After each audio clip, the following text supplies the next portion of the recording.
भगवत गीता के 6ठे अध्याय के 8वें श्लोक में भगवान कहते हैं कि जिसका अंतःकरण ज्ञान विज्ञान से तृप्त है, जो कूट की तरह निर्विकार है, जितेंद्रिय है और मिट्टी के ढेले और पत्थर तथा स्वर्ण में समबुद्धि वाला है, ऐसा योगी युक्त कहा जाता है। ज्ञान विज्ञान तृप्तात्मा, ज्ञान विज्ञान तृप्तात्मा, ज्ञान विज्ञान तृप्तात्मा, ज्ञान विज्ञान तृप्तात्मा, कूटस्थो विजितेन्द्रियः, कूटस्थो विजितेन्द्रियः, युक्ता इत्युच्यते योगी, युक्ता इत्युच्यते योगी, समलोष्टा समकांचनः, समलोष्टा समकांचनः।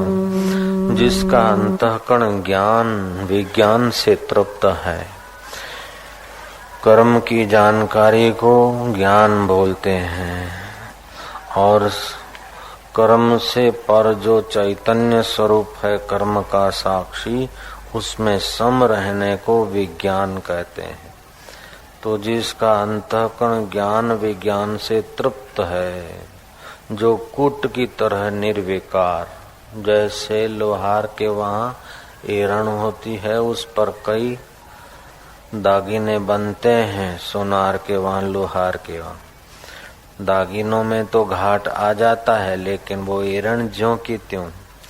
ऐसे ही जिसका अपना साक्षी स्वभाव, आत्म स्वभाव ज्यों का त्यों है, उसमें जो टिका है, इंद्रियों के विकारों में गर्तों में गिरता नहीं है।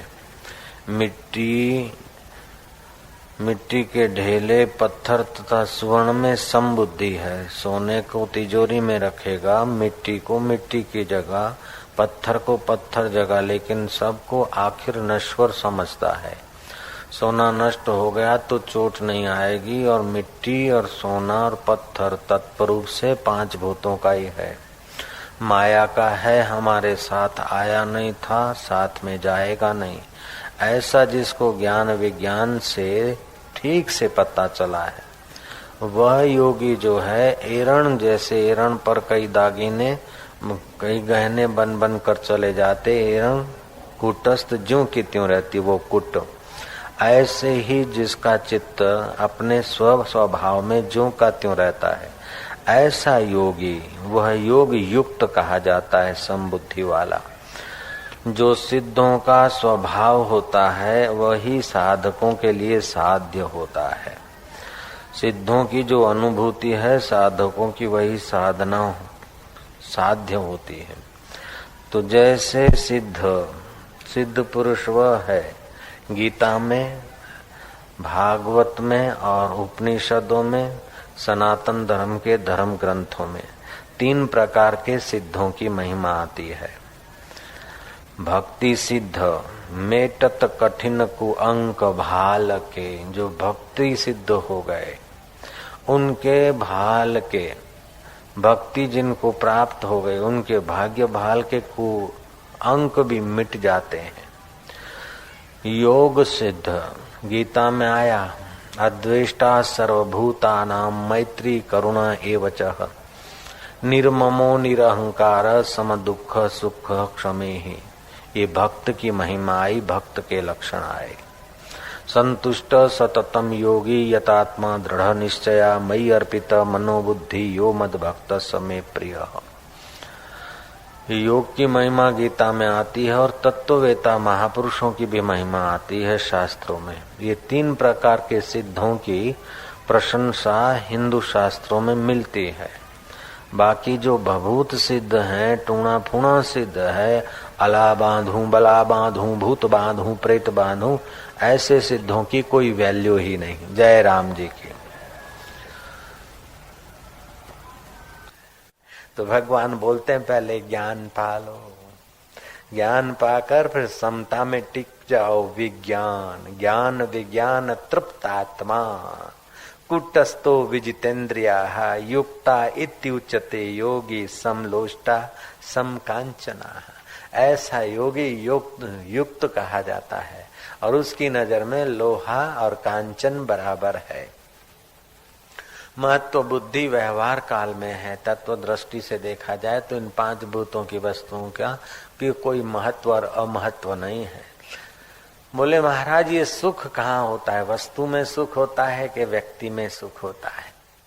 भाई न वस्तु में सुख होता है न व्यक्ति में सुख होता है। सुख होता है वासना में, बेवकूफी में।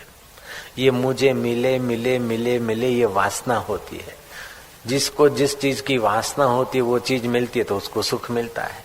जो सिगरेट बीड़ी शराब नहीं पीते उनको वो चीज दो तो सुख नहीं, और जो पीते हैं वासना है तो उनको सुख। तो हकीकत में तो वासना का कल्पित सुख है। ये कल्पित सुख है ऐसा ज्ञान हो जाए और मेरा शाश्वत सुख अपना स्वरूप है ऐसा विज्ञान हो जाए तो वो आदमी तृप्त रहेगा। कल्पित सुख वाला तृप्त नहीं रहेगा। थोड़ी देर के लिए बेवकूफी से मान लेगा कि बड़ा मजा आया, फिल्म देखी बड़ा मजा आया, चाट खाई बड़ा मजा आया, फलाना भला मजा आ गया, मजा आ गया, मजा आ गया। ऐसे करते करते जिंदगी पूरी हो जाती है। दुनिया के जो मजे हैं हरगिज कम न होंगे, चर्चे यही रहेंगे, अफसोस हम न होंगे। ये दुनिया के जो चहल बहल के मजे हैं वो तो आते ही रहेंगे, बनते ही रहेंगे, लेकिन हमारी आयुष्य नष्ट हो रही है। तो आयुष्य नष्ट हो जाए उसके पहले अपनी बेवकूफी नष्ट कर देना चाहिए। अपने आप का ज्ञान पा लेना चाहिए। जगत की नश्वरता का ज्ञान पा लेना चाहिए। संसार के मिथ्यात्व का ज्ञान ठीक से पा लेना चाहिए। और साक्षी चैतन्य आत्मा अमर है उसका ज्ञान ठीक से पा लेना चाहिए। तो ज्ञान और विज्ञान से जब तृप्त हो जाएगा तो वो कुटस्थ किनाई एक रस रहेगा। फिर मिट्टी का ढेला, पत्थर और सुवर्ण अलग अलग व्यवहार तो करेगा लेकिन अंदर से उनके प्रति आकर्षण नहीं रहेगा, विकर्षण नहीं रहेगा। समत्व योगम उच्यते। पतंजलि महाराज का योग अपने ढंग का है लेकिन कृष्ण का योग निराला है। 2 औषधि के मेल को आयुर्वेद ने योग कहा, 2 अंकों के मेल को गणित ने योग कहा। 6 और 8 का योग कीजिए, 14 बन गए। चित्त की वृत्ति के निरोध को पतंजलि ने योग कहा, लेकिन श्री कृष्ण का योग इन सब से न्यारा है। सुखम वा यदि वा दुखम स योगी परमो मताहा। सुख आ जाए चाहे दुख आ जाए ये दोनों को आने जाने वाला समझता है, ऐसा परम योगी है। उस योगी की बराबरी और कोई नहीं कर सकता। जब समझ में आ जाए कि क्रियाजन्य जो भी सुख है, स्थूल शरीर क्रियाजन्य काम करता, चिंतन मन से होता है, क्रिया शरीर से होती है, चिंतन मन से होता है और समाधि कारण शरीर से होती है। तो स्थूल शरीर की क्रिया, सूक्ष्म शरीर का चिंतन और कारण शरीर की समाधि, ये सब मिलाकर भी मेरा एक तिनखा भी बढ़ोतरी नहीं कर सकते। मैं वो चीज हूं ऐसा जिसको ज्ञान हो गया। उस ज्ञान और विज्ञान से जो तृप्त है ऐसा योग युक्त पुरुष श्री कृष्ण की नजर से धन्य माना जाता है। स्थूल शरीर की क्रिया से, सूक्ष्म शरीर के चिंतन से और कारण शरीर के समाधि से मुझ आत्मा का कुछ बढ़ेगा नहीं और कुछ घटेगा नहीं, ऐसा जिसको ज्ञान हो गया, जो अपने लिए कुछ नहीं चाहता। स्थूल शरीर की क्रिया करके अपने लिए सुख नहीं चाहता, सूक्ष्म शरीर से चिंतन करके अपने लिए सुख नहीं चाहता, कारण शरीर से समाधि करके भी अपने लिए सुख नहीं चाहता है, ऐसा जो सुख दुख में सम रहने वाला पुरुष है वो योग युक्त माना जाता है। ऐसा योगी सतत संतुष्ट रहता है, भोगी सतत संतुष्ट नहीं रह सकता। ये बात बहुत सूक्ष्म कह दी भगवान ने कि ज्ञान विज्ञान तृप्त आत्मा कुटस्थ, अर्थात समाधि का सुख भी अपने आत्म सुख के आगे छोटा कह दिया। कारण शरीर, स्थूल शरीर, सूक्ष्म शरीर, कारण शरीर, ये तीनों शरीर माया में है और ये माया में रूपांतर होते रहते हैं। तो इस मायावी उपलब्धियों से चैतन्य को क्या तृप्ति मिलेगी? जड़ से चेतन को क्या लाभ होगा? मिथ्या से सत्य को क्या लाभ होगा?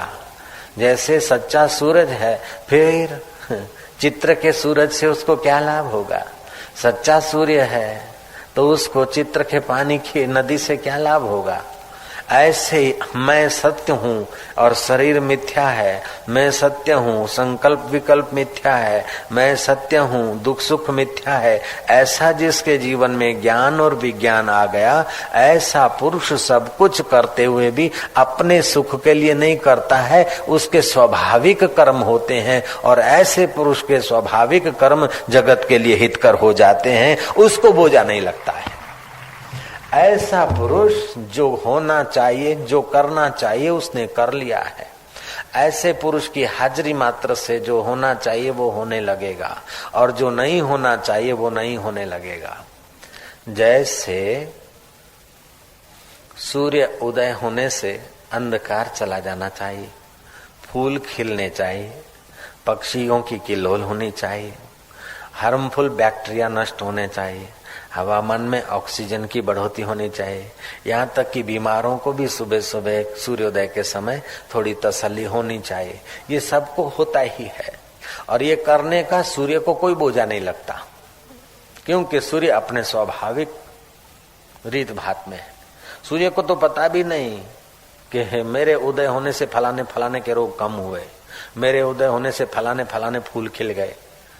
नहीं, सूर्य के आने मात्र से जो होना चाहिए वो होने लगता है और जो नहीं होना चाहिए वो नहीं होता है। तो जो आदमी आत्मज्ञान से तृप्त है, आत्मज्ञान जिसने सुना है और उसमें स्थिति करी है, ऐसा पुरुष ज्ञान विज्ञान से जो तृप्त है, ऐसा पुरुष कुटस्थ किनाई इस संसार में स्थूल शरीर से काम करेगा, सूक्ष्म शरीर से चिंतन करेगा, कारण शरीर से समाधि करेगा, लेकिन वो अपने लिए नहीं करता है, अपने सुख के लिए नहीं करता, उसका स्वभाव हो गया। जैसे आंख की पलकें आप सुख लेने के लिए थोड़े चला रहे हैं, आपको तो पता भी नहीं पलकें कैसे चल रही है, चल रही है। तो ऐसे ही जिस पुरुष को ज्ञान विज्ञान से तृप्ति हो गई है, उसके द्वारा विहित कर्म ऐसे ही होने लगते हैं, लेकिन विहित कर्म करने का उनको बोझा नहीं लगता, विहित कर्म करने का कर्ता भाव उनमें नहीं होता है। अष्टावक्र मुनि ने जनक को कहा, अकर्तृत्वम अभोक्तृत्वम स्व आत्मन मन्यते यदा। जब अकर्ता अभोक्ता अपने आत्मा को जानेगा तो सारे चित्त के वृत्तियां क्षीण हो जाएगी, शांत हो जाएगी। अकर्तृत्वम अभोक्तृत्वम स्व आत्मन मन्यते यदा। जिस समय तू अपने को अकर्ता अभोक्ता स्व आत्मा को जानेगा तो चित्त की वृत्तियां क्षीण हो जाएगी।